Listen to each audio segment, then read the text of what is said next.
Hello, so this is a video about a box that turned up the other day after a conversation on Instagram between me and Werkstatt, which if you don't know is an amazing company that repairs and resells and refurbishes synthesizers and stuff like that. Number one, they have an amazing Instagram that you should just look at the pictures. It's definitely worth following if you just want really good pictures of just awesome things on white backgrounds. And also check out the website, because if you're after some well-worked and well-fixed vintage synthesizer equipment in Germany and worldwide, then yeah, it's a good place to go. So go and check it out. The links for these are in the description underneath. They contacted me because they had a bunch of stuff sitting in the loft from when they were circuit bending. Much like me when I was younger, we ended up having loads of lots of old games. I'm not really a gamer, so I don't have much of these, but it was just, they're very curious and very interesting, so it's worth kind of just conserving them, seeing if I can keep them working and stuff, because obviously now they're a little bit too nice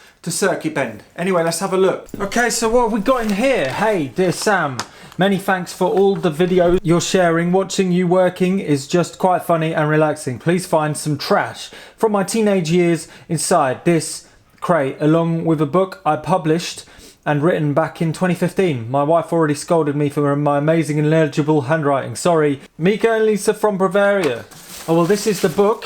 To look mum, no computer. Cheers, Micah. It's been published by Electronic Beats, and wow, that's amazing. That is really cool. Well, this is going to make some good reading material for the museum, that's for sure. So the initial plan with things like this is, I think initially I'm going to put them in a display cabinet, and then after a while I'm thinking of hooking them all up to the mains so they're runnable without batteries. This is a speaker mouth, which is awesome. Hopefully it's going to run, and it will live its first part of the life in the museum in a display case, and then you never know, it may get circuit bent by somebody, or it may just become interactive via a plug on the side. Oh, what a beauty! Vampire. Now that is nice looking. Maybe these things do need to end up on a wall altogether and just on. I have a 6-volt supply that will go in the side, so hopefully it will it turns on. Oh my god, that is absolutely incredible. Right, so I need to get up to the top, I guess, but the problem is I need to jump over these things, climb up. Oh god. I will get the hang of this. I need to open it up and simply clean up the contacts. So that's going to be a video in itself. Because this is actually really fun. And the fact is, it's plugged in there means that this can go sit on the wall. But the buttons need cleaning. That is for sure. The buttons just aren't doing anything. Oh, now that is a beauty. My gosh, that makes no sense. Has anybody ever played this one? I need to get better at these things, that is for sure. Wow. Well, I've got to say, this is not the most intuitive game in the world, and I can imagine it was probably quite fun at the time, but right now it is literally just a bunch of LEDs flashing across, and maybe one day it looks quite an interesting thing to take apart. Oh yeah, Coleco Alien Attack. Now that looks pretty nice as well. Let's go to the easy skill. Right. Oh! Oh yeah. Getting the hang of it. Oh. But it's actually quite fun when you get over the initial learning curve, which is a little bit of a nightmare to say the least. It's like a weird Pac-Man that never really came to be, as the plastic seems to have smoked up a bit, but regardless, it's functioning. The only downside to this is it doesn't actually have a power input, so a power input is going to have to be put in. Oh wow, I've never seen this one before.